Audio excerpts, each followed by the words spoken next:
What's going on, guys? It's your boy Anthony alongside the best Big 3 count in the universe, Big3 News, back with another edition of the Fourth Man. And Trilogy is officially your Big 3 champions for the 2021 season. Got a little red in the background just to honor or commemorate their second title win. It's like the Empire State Building, always lighting up different colors. Yeah, exactly.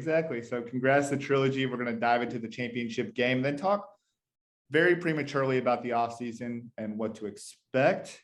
So super excited for this episode. Appreciate everyone who's tuning in. First and foremost, got to make sure we know how our guy is doing. Our guy, Will, my guy, my compadre, my right-hand man. How's it going? It's going good. Thank you for asking. I think we had that championship. It was a great game. I don't think it's really going out on a limb to say that was the best game we've ever had in a Big 3 championship. It was really fun. You feel for three-headed monsters. You feel for guys like Mahmoud and Gary and Richard, who have been so close every year. And you just it would have been a nice little storybook ending. But at the end of the day, I think the better team won. And as much as you feel bad for them, you can't feel too bad because they had that game in hand and they blew it. Mm-hmm. No doubt. So we're going to jump into the championship game and recap it, and had a little bit of time to sit on it and digest it to really understand what really happened in that game. I mean, like you said, they blew it, which is pretty surprising. But first and foremost, if you want to find the show on social media, at Fourth Man Pod, at Big3News, at @A_Siggy. If you want to watch the show on YouTube, youtube.com/fourthmanpod. And for those of you listening on Dash Radio and the Nothing But Net channel, appreciate you guys as always. We're officially in the off season, so episodes aren't going to be weekly. You're not going to have your weekly Big 3 update, but most definitely will have updates as they come throughout the off season. Okay, let's get into it. I mean, Trilogy, like we said, winners of the 2021 Big 3 championship in the Bahamas. Their second title, the first team in Big 3 history to win the championship twice. They end up beating three-headed monsters 50-45 in a game that really reflected a lot of deja vu. I mean, did it not seem like the first game or the first championship we had in 2017 just was like they both won by 5? They both came back from a double-digit lead. It was pretty wild to see that. So want to start off here. Are you surprised at the, now thinking about it a week later, are you surprised that Trilogy is actually the championship, knowing how that game started and ended up finishing? Yeah, I mean, I don't know if surprise is the right word, because I feel like that was their best game of the season. I feel like they really saved their best for last, because we talked about it's been all on Jared Jack's shoulder, but it wasn't that this week. Amir Johnson had a great game. Isaiah Briscoe, in my opinion, turned that game around for them with his defense. And then James White had a couple of, corner shots, and, we had that big dunk last week, but he played good too. I feel like, they ran a 4-man rotation. Sweetney didn't touch the floor, and all 4 guys played great. So, at the end of the day, I just feel like sometimes that happens when you reach the championship. When you reach the championship game, you have your best game of the season. More likely than not, you're going to walk away the champions, and that's exactly what happened. Yeah, and on the flip side of things, I mean, I told you before, I actually bet on this game on Trilogy. More so, the thinking around it was like, I think three-headed monsters are going to win. I think they deserve to finally win one. But I haven't been right this season. So let me go ahead and just put my money on Trilogy, not mess with that too much. And sure enough, that worked out in our favor. But early on, I'm thinking, man, it's 26-13 at the half. Three-headed monsters kind of looks unstoppable here against the 3 that they were going with. I didn't really know. Trilogy just felt like they were a little bit out of sync early on, and I was a little afraid that this was going to be a blowout early on. Like you said, Steven Jackson made the adjustment, put Isaiah Briscoe in for James White. I think he really did help a lot, just team defense and individual defense for everybody that was on the floor with Jack, Amir Johnson, and Isaiah Briscoe. They did a really good job of making sure that thing got turned around on that 17-0 run. Wild to think that in a championship game that could happen, and then for it to end the way it did was cool. But ultimately, I think at the end of the day, a lot of this came on the shoulders of Gary Payton. They ran with a 3-man rotation, so Mahmoud didn't touch the floor. Mamadou hasn't really been seeing the floor, but a little surprised that Mahmoud didn't touch the floor. I know that at 52 years old, he's a little bit of a defensive liability, but at the same time, I think he's played well enough in exchange for what you get from an offensive standpoint. What he did in the first championship game, I think, should have been taken into consideration just a little bit. He did have his best game, I think, in his Big 3 career in the 2017 game when he put up 22 points. So I think a lot of it came down to fatigue. GP didn't make a lot of adjustments, and I think Stack made the right adjustment, and ultimately they came away with a 5-point win. Would you agree with that? No, I would agree. It was kind of surprising to see that they ran a 3-man rotation, even just to give somebody like Murphy or Lewis a break. Because I feel like there was a time period where they just couldn't get anything going. Yeah. So I feel like in that moment, you're like, all right, take a break. Like, you're going to go back out there in 5 minutes, but, just reset a little bit. I understand keeping Reggie out there. Reggie has basically played every minute, but no, I was a little surprised too. And I think you're right. I think the biggest adjustment, I really think the turning point of that game was bringing in Briscoe, because Briscoe didn't play well last week, right? If I'm not mistaken, he did not play well last week after having a really hot start to the season. And, I would just say, that his just on ball defense just completely disoriented them. Yeah. And I think, go ahead. I was going to say, you made a couple of key shots as well. We've talked a lot about in this podcast how he settled for the outside jumper and it hasn't really worked in his favor later in the year, but I think it finally paid off when he hit a couple of those threes. Yeah, no, you're right. It did. They got hot at the right time.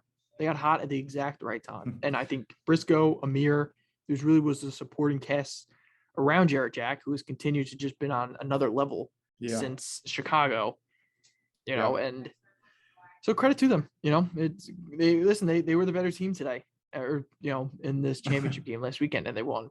Yeah, Jarrett Jack put up 29 points. I got to think Amir Johnson might have been the MVP, at least for me personally. 10 points, 11 rebounds, and he had to stay in the game the whole time because Reggie stayed in the game the whole time. You weren't going to take Amir out, so I think he played solid defense. Made a couple of key shots as well, and had a couple of hustle plays where he collected the offensive rebound and had a couple putbacks. So congrats to Trilogy, 2021 champ, Steven Jackson, after 3 years as a player in the league, finally gets his first championship in his first year of coaching. That's pretty dope on his end as well, and gets that Big 3 championship to add to his trophy case. Here's a question I have for you before we get into the rest of the awards that were awarded pregame. Did Jarrett Jack have a Joe Johnson-like impact in his first season in the Big 3? I mean, for Trilogy, he definitely did.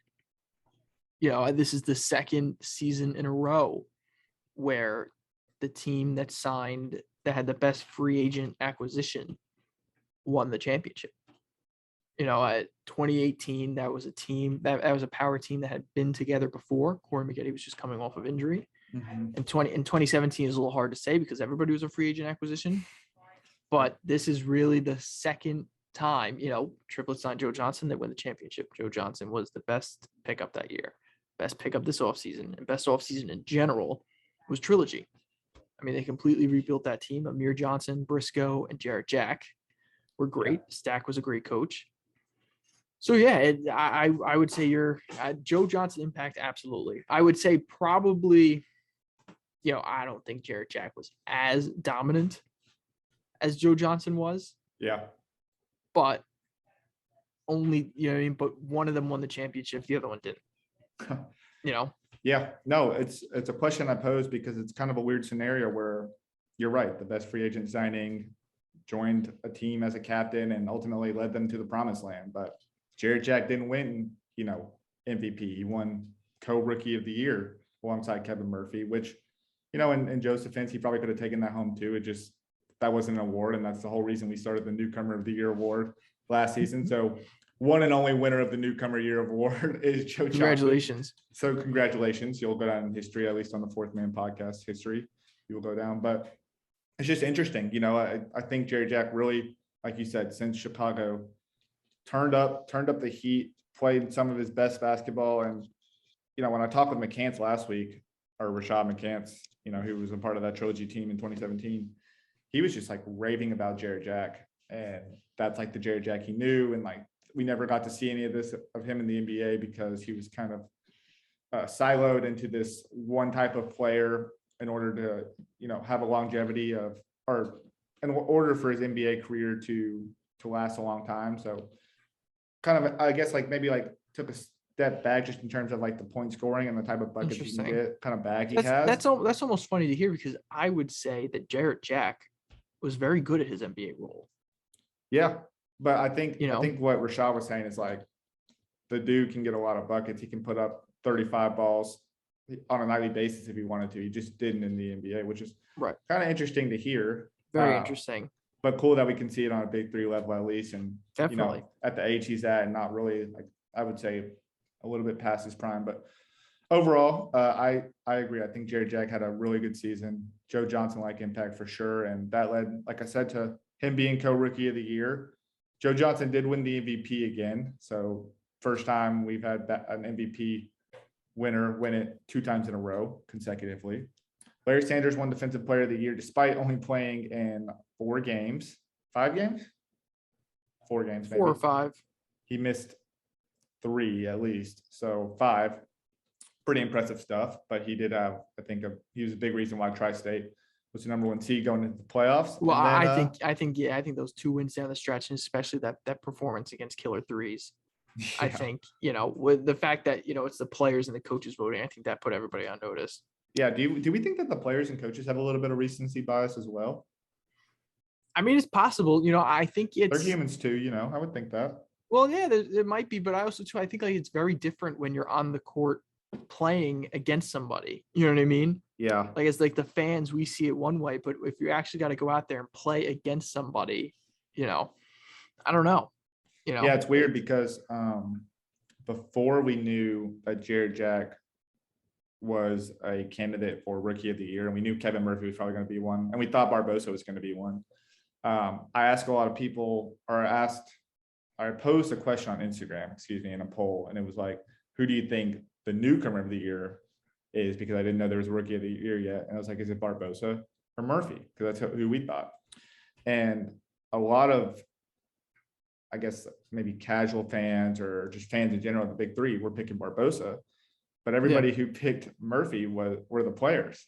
So I just think it's interesting, the 2 sides of the perspective and what we see from the outside looking in. Whereas, well, yeah, I mean, I think there's a lot, definitely. And I think there's a lot more, of a respect for Murphy. Sure. Like obviously everybody loved Barbosa, but for Murphy to come in drafted, not have a shot really, or not have a shot, let me rephrase it, not have an opportunity yet to really play NBA or, overseas in a crazy team, EuroLeague or anything like that, for him to come in, I think guys were sort of like, guys who didn't know him yet were like, who is this guy who just gave me 20, I mean, even Barbosa, Dante didn't know him. That's crazy. Yeah, that is crazy. And I feel like Barbosa is like, yeah, we all know Barbosa's gonna like fly by me, you know what I mean, and then glide in the air, and then do like a up and under layup. But yeah, you're right. It is sometimes it's different. I mean, I think we all played sports here, and I feel like there's always been an instant where like, maybe we end a game and then your parents or whoever's watching the game be like, wow, 24 was tough. You know what I mean? And you're like, oh, I didn't even realize him. I was more concerned about, so-and-so. And then maybe you look at the stat sheet and you're like, oh my, like how much did he have? Yeah. Pretty crazy. So kudos to Kevin Murphy on a phenomenal season. But I think Jared Jack's an interview of the year, only in-person interview. I know, which is great. I was like, you got the right guy. I was actually just telling my wife that I was thinking, I'm so fortunate to have interviewed him early in the year, like week 2, coming off a loss, because it was very random. When I went to go up to him, I was like looking around for other guys. They just weren't walking around, but I saw Murphy walking away. I was like, oh, I mean, nobody knows about him. I get like, compared to some of the other guys in the league. So I was like, why not ask him and just see what's up? I don't know who he is or what his personality is. Ends up being the coolest dude, phenomenal basketball player, and I hope he really gets a shot. So, kudos to him. I'm glad I was able to sit down with him and talk with him a little bit as well in person, and just a stand-up dude, which kind of segues into my next question as we kind of walk into the off season here very, very prematurely, as I mentioned. Few questions for you, Will, which I'll give you time to think about, because obviously been thinking about it myself, but let's start here. Which players could you see or do you think deserve an NBA shot this fall based on their Big 3 season? Well, I would say let's get Joe Johnson out of the way. Okay, right. I think recency bias would say look at, his last couple of games. But I still think Joe Johnson would be an excellent end of bench option for any team, veteran presence. Mm-hmm. Obviously people love playing for him. Who else? Kevin Murphy. I think Kevin Murphy would absolutely be an easy one. I mean, listen, when I say like an NBA shot, like I'm not talking about on the, the seventh man on the Nets of the Lakers. Yeah. But there's no reason why I don't think Kevin Murphy could be minimum a G League somewhere. Yeah. Yeah.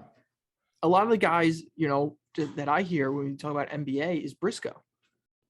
Easily. I think Briscoe's an easy one too. I think Briscoe's an easy one too. Briscoe could absolutely be. I mean, I feel like to say a two-way player is almost like too obvious. I just think he's really, I just think he's really good, and I think he's still developing.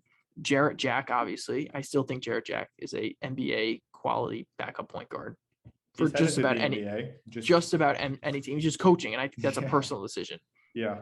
What about Amir Johnson? I like Amir. Yes, both of the Ignite guys, in my opinion, for whatever reason. I mean, like Amir Johnson was on those 76ers teams with that's right. With Jimmy Butler and all them. Yeah. That was what, 3 years ago? 2 years ago? That's what I mean. And like Amir Johnson and Jarrett Jack, for whatever reason, it would be an interesting question to ask, decided to play. Maybe they weren't getting any opportunities, but they decided to play with Ignite. Yeah. Those were two, but my whole perspective of that was these are two NBA quality guys who are there to teach these young kids what it's like to be in the NBA. Mm-hmm. And I don't think that's changed. Jarrett Jack and Amir Johnson are NBA players in my mind. What do we think about the Tri-State guys? I know that Larry Sanders has come out and said that he's like retired on the NBA, or at least that's in his Instagram bio. So I don't know if he just has like a beef with the NBA or what. I guess I should say I know he has some kind of beef with them, but like I extent of the beef, Larry Sanders, I think he's Earl an Clark. NBA level player. Yeah. What do we think about Earl Clark? Yeah. I could see Earl Clark. I could see Earl Clark. Yeah, for sure. He's definitely, I feel like, more of that mid-range game kind of guy, but I think that's coming back a little bit. The wave is coming back. So I could see. Listen, I think the gap between the NBA and the Big 3 is a little bit more exaggerated than people would like to admit, especially this season. And I think that there are guys. I don't know how. I'm not saying you're saying this. I'm saying people. I don't know how a league that has so many guys that are a year removed from the NBA could then turn around and say like they're not NBA level. Yeah, all of a sudden they're not. They were just in the NBA a calendar year ago. Well, no. They're playing in the Big 3. Don't you know? That just means like I'm pretty sure Amir Johnson played an NBA game probably 2 weeks. Now I understand it's different circumstances, but 2 weeks probably within the range of Klay Thompson's last NBA game. Are we saying Klay Thompson isn't an NBA guy because he's been out of the league for 2 years? Of course not. He's been nursing an injury. But, I don't – so the people saying, oh, well, they've been out of the NBA for a year. There are plenty of guys who've been out of the NBA for a year and come back. Look at Melo. Yeah, Melo was out. Melo missed an entire season for nothing. Yeah, absolutely. Pointless year. Pointless year of no Melo. Like, we just That's what I mean. It's just weird. People just really take advantage, I think, of guys that are in the league. And then when they're out of the league, it's almost like, it flies by them and they're like, oh yeah, we haven't heard about him in a while. So clearly he's not an NBA guy. It's like, that's what I mean. I think that's how it works. If you're out of a job, out of your industry for a year, and then you try to get another job, it's not like, oh, well, you did the job 2 years ago, so you're not qualified to do it anymore. It's like, no, my resume says I've done this for a while, so I can definitely still do this. Especially the veteran guys. And so I feel like there's definitely Jeremy Parker's another one too. I was going to say a couple guys that we haven't talked about, because their season got cut a little bit short, but like I was thinking about a couple of enemies guys, Elijah Stewart and Isaiah Austin. I think those are quality. Guys that could be an NBA or maybe even a G League stint. I feel like you're right. I feel like I didn't see enough of them You know, like I'm going on year 2 of Pargo, and Pargo was with Golden State. But no, listen, Isaiah Austin, you could tell Isaiah Austin is talented, dude. Like you could just tell just by him out there and his body movement and stuff. He's a talented dude. So absolutely. You know, I don't know. I just feel like, you know, Isaiah Austin on the, you know, whatever, give me a random G League team, but no, the Raptors 905 Raptors or the Vipers, one of those teams. The Vipers, the Go-Go City Capital, you know, whatever. I think he would be very good. I think he'd be a standout talent on the G League. Yeah, I think so too. I also think too, there is such a thing as in-betweeners. Who's a couple in-betweeners, you think? In between what? The big three in the NBA? Or I don't know if you're ready for the NBA yet, but you know, I think it would be a little silly for you to be down in the G League. That's interesting.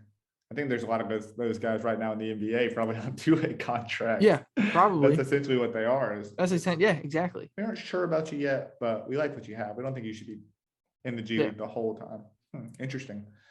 All that being said, the fact that we can rattle off like 10 to 15 guys just kind of shows the amount of talent that's in the big three. Oh, yeah. And this is the most talented pool. It's only going to get more talented. Yeah. And so let's transition that to the next question I have for you. Who are some guys that you would like to see play in the big three next year? Couple of names. I can list my 3 and give you time to sit on it and think about it a little bit. Give me like 3 guys, and I'll give you my 3 that I really like. I mean, 3 guys, I would say probably, you know, obviously Dwayne Wade. I would still love to have Dwayne Wade in the big three. I think, I don't know. I think we're closer to it happening, you know, or I think it's more of a likelihood than, you know, people might think. But I don't know. But to be honest with you, I would have said that last year. We can probably just say it every year until it's ruled out. Like I feel like the Melo thing was kind of ruled out for us, so we were going to keep saying it. Right. Oh, 110%. I would say, God, who's somebody else? You know, I'd love to see. Like would J.R. Smith make a comeback? J.R. Smith would be awesome. You know, I mean, he's doing other things. Credit to him. I mean, he's like an all-time Twitter follow right now, just tweeting his way through college, which is awesome. So cool to see. And I would say, honestly, somebody that I would love is Shane Larkin. Ooh, that'd be dope. You know, I'm bringing a little bit of a different angle on that last one, but killing it overseas. Yeah. You know, I would also love to see, and I don't really have a name, but I would love to see some more FIBA guys. Yeah, that'd be cool. Like if Dusan could bring a couple guys over. Dusan brings over, like, you know, if Dusan's Michael Jordan, like bring over like Patty Ewing and you know, the Gary Paytons and, you know. Like Kukoc or something. Or exactly, on team. Yeah. You went a little bit more star-studded with those his Kukoc is some American guy. Is that fair? Like someone on the American FIBA team. Yeah, exactly. Oh, that's funny. I like that. It's Canyon. It's Canyon Berry. It's like Dusan brings him over, but Rick's like, how'd you get? I just asked him last week. He told me no. He's like, oh yeah, I just asked him. We're good friends. Okay, I like those names. Few guys that I like, which I kind of follow guys prematurely in hopes that they'll join later. So a few guys that I'm following right now on the IG that planting the seeds. Yeah, exactly. I wouldn't say that I'm necessarily planting the seed, but I'm hoping that I get to watch it grow as the seeds planted by other people, you know? Right. Monte Ellis, who's been working out with NBA teams. So that one's looking a little bit further away, but if it didn't work out. I don't think so. If it didn't work out with those NBA teams, I think it'd be dope. Well, obviously, you know, I hope Monte's back in the big three. I don't want to say hopefully he doesn't get it, but I think him working out is just a sign that he wants to play. He's expressing his desires to play. So I'd really like to see. Oh, Monte would be so cool. Monte Ellis, that would be cool. Is he young? Is he a lot younger than I think? Or I think it's how old do you think he is? I would say Monte Ellis is 35 years old. Damn. You know what just happened? Google did this new thing where now each Gmail account has their own profile, and I went to go look it up, and it was asking me that question. So I'm on my phone. It's a little bit easier. 35? Yes. Man, you nailed that. Yeah, he's 35. Okay. Yeah. I'm thinking of Lance Stevenson, who's like 30. Ooh, Lance Stevenson would be a cool one too. That's not even the person I thought of. Next guy I think would be cool would be Jonathan Simmons, who been following him for a little bit. On the Magic? He hasn't been in the NBA in a while. But yeah, The dude from the bubble that tore his ACL? Did he tear his ACL in the bubble? Yeah. I don't Right? think so. No, that wasn't him. He's like super young, right? He was playing for the Magic. He played in the TBT for Overseas Elite. He's that guy that tried out for the G League and ended up making it on the Spurs G League team, and then played for the Spurs for a little bit. Got a little bit of a bag. Different Jonathan Simmons. Who am I thinking of? The guy in the bubble? Oh, Jonathan Isaac. No, Jonathan Isaac. There we go. No, he's extremely young, and he definitely. I was gonna say, I was like, respect Anthony, but I was like, That's a first of reach, all, huh? that's an odd name like, to just pull out of your hat. Like- oh, Magic's prospect. It's funny because Jonathan Simmons actually did play for the Magic for a little bit. No, Jonathan Simmons played in the TBT for a little bit. I think his story is cool because he paid like $150 for a G League tryout. Oh yeah, I saw that post from G League TV. Yeah. I've been kind of following him for a little bit in hopes of like, oh, maybe he'll make the switch over here, but hasn't happened yet, but would be cool. And then my third and final one is Brandon Jennings. I feel like I see a lot more Brandon Jennings lately. I don't know if it's because of the guys I follow or he hangs out with a lot of the big three guys, but how is he not still playing? I mean, I don't know. He just won a ring. Did he win a ring? Yeah, with Milwaukee. He's not playing for them anymore. That's like an honorary type thing. Oh, okay. I see. You know what I mean? Ring. Fair enough. Yeah, that's like when the Chiefs won the Super Bowl, Jamal Charles won a ring. Oh, okay. I see what you're saying. In my book, you know. Like once a buck, always a buck kind of thing. That's what I mean. Like if you build the foundation, you're going to be there for when, you know. Does that mean Larry Sanders just won a ring or no? I'd say this. Well, I mean, Brandon Jennings literally got invited to the parade. He was in the parade. Oh, was he really? Yeah. You didn't know that? That's cool. Brandon I had no Jennings idea. was in the parade. Yes. Oh, they were like, he was like on the float, like popping bottles. Oh shit. Okay. You sure one of the guys wasn't like, you're my +1. Come on. Well, that's probably is what happened, but no, I'm just kidding. Brandon Jennings is someone I'd love to see. I'm thinking of some guys too that play in like the Drew League, and that would, you know, like I think of Brandon Jennings. He's been playing in the Drew League a little bit recently. Another thing too that's quietly becoming a big three pipeline is the Crew League. Is it? Yeah, Briscoe won a championship in the Crew League. Big Baby was like a Big commentator Baby, or a player. Or Jermaine Taylor. Big Baby played. Jermaine Taylor. There was a couple other guys. Briscoe played with like Chris Brown or something, right? Something like that. That's pretty wild. Briscoe, I was looking up like YouTube stuff from Briscoe today. It's crazy, like how like he has like been around. I'm saying like he has a very well documented like basketball journey. Oh yeah, he was like his like prospect. That's what I mean. Like his prospect stuff and like his workout. Like I just saw he had a workout with like 2 million views with like somebody. Whoa. I forget. Yeah. Oh wow, that's pretty cool. Yeah, I don't know how with like somebody.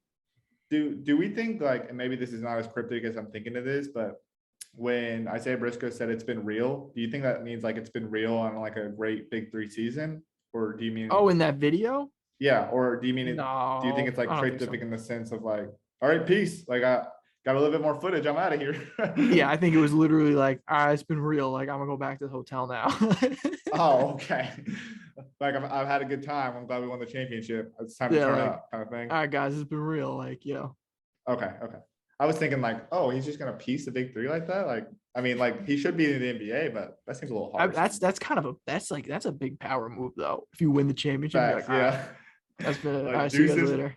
1 year I'm out. 1 year I win it all and I'm out of here. But even like they hand you the trophy and you're like, thanks. Here you go.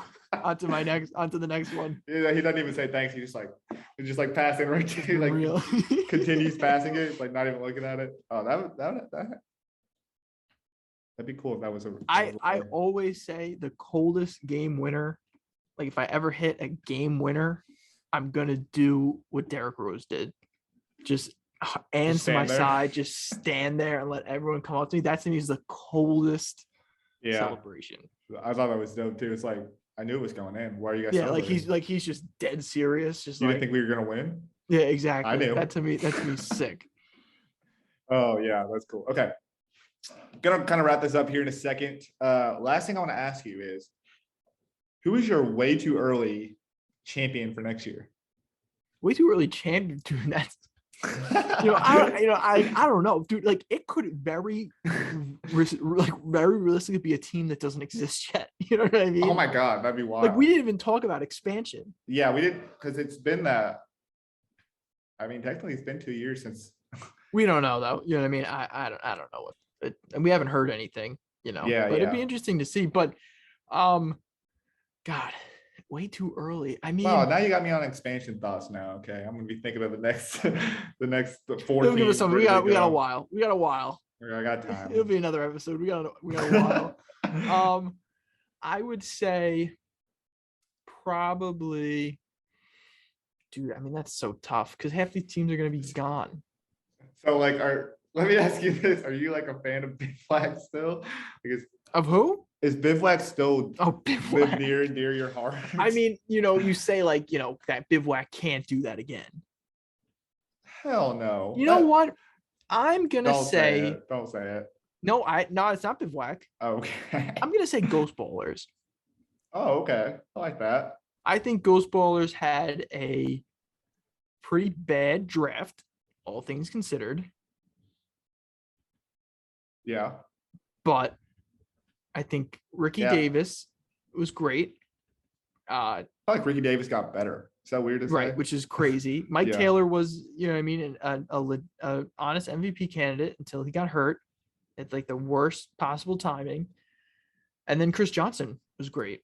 Mm-hmm. So I would say them. I think if you have the type of draft, let's say Trilogy has, when you bring in Briscoe and then Quintel Woods, I think Ghost Ballers could compete with anybody. And I like them coming back, chip on their shoulder. I like the way that team's currently constructed. I like Ghost Ballers. Okay. I was kind of just thinking about the second round now and thinking like Briscoe was easily the best pick in the second round. No? Can't think of everybody in the second round off the top of my head. Thinking of the second round off the top of my head, I would say yes. Andre Owens was a second round pick. Briscoe won fourth man of the year. Bench player. I don't know of any other second round guys that won an award. Just about. Kevin Murphy was first round, right? Yep, Kevin Murphy was first round. Everybody else was a co-captain. So yeah, I think so my way too early champion for 2022 season is going to be three-headed monsters because they got to get it done one year. They got to just get it done. I was surprised you didn't say enemies. Man, I don't know. We'll return to enemy. Maybe I'll. It's such a weird roller coaster relationship. By the time the leaves are off of the trees and grown back on, yeah, you will have convinced yourself. I'll be back there again. You'll be back. Do something else. It'll be like Brandon Jennings or Monte Ellis is the captain. Yeah. Yeah. No, I'm gonna go with three-headed monsters because if they make the playoffs again, they gotta win one. I mean, the refs throw the game or something. Like, can they please just add a trophy to their case? I mean, they're the only team to make all four playoffs. You feel for them. They were so close. They were up 16 points. It was 29-13 at one point. They're like, okay, they're gonna win, and they just couldn't score. They couldn't score. 17 straight points. I mean, that's wild that Trilogy did that, and props to them. But man, it's something. Also, you just have to kind of look at yourself in the mirror. And you're like, what the hell? I mean, how did we even allow that? What the hell? I mean, okay, let me put you in the scenario, Will. You're Rashard Lewis. No. I got a better one. You're Gary Payton. Oh, God. You've been coaching in this league since year one. You just got a new gig as a college coach at Lincoln University. You're up 29-13 at one point in the game. No, 29-13 at one point in the game, the Big 3 championship. Oh, in the Big 3 championship. Okay. And then ultimately end up losing by 5 points. Mm-hmm. And you go back to your hotel room, have a few emotions, and just, you go to the bathroom. Have a few what? Have a few emotions. Oh, emotions. Okay. Gosh, what do you think I said? It's like I said something crazy. Have a few emotions, walking back, and then you go to the bathroom or you go to your room, whatever mirror you see first, and you just kind of look at yourself in the mirror. I mean, what is your thought process? Mine would be, what the hell, man? I wouldn't want to imagine. It might be a little bit more having Gary vulgar Payton than as a that. coach after that. I wouldn't want to imagine what it was like having him as a coach. For after you that. personally, though, how are you feeling? I mean, for me personally, I mean, you're just upset. Okay. Exactly. You're like, Just what like the crying hell? Like, face? Oh, what okay. the actual F? Yeah, if we're talking emojis, Because what? if we're talking emojis, I'm thinking like big red face. Or no. Yeah, I'm thinking big red face, but I feel like you're thinking more like of like waterfalls, tears of waterfalls. You know what it is? The issue with those two words you just said, emotions and emojis, your accent, you don't pronounce the E. Emoji. You say emoji. You say emoji. Emoji. So I was like, you were like, Emoji. you're like, talk emoji. I was like, talking emoji? Like, maybe it's you, not me. Huh? That's what I'm saying. Look at yourself in the mirror. Probably is. That's the overarching theme. Is that look in the mirror because it's probably you. No, it's definitely us. We say a lot of things in the South where a few letters are usually missing from what we say. So do we. So sorry, it's just different letters. Yeah. All that being said, 3-headed monsters, my way too early champion. Hopefully they can get one done. But like you said, there could be some new teams in the future. So we shall see. Anyways, that's going to wrap up today's show. We appreciate everyone who tuned in, whether you tuned on your preferred podcast platform, tuned in on the Dash Radio and the Nothing But Net channel, or you're watching us and our reactions live, or not live, but on YouTube. We appreciate you guys as always. We'll be back next week to dive a little bit more into the preseason. We'll be back next week to dive a little bit more into the off season and just kind of talk about what to expect from the early parts of the Big 3 season. So we appreciate you guys, and we'll see you guys next week.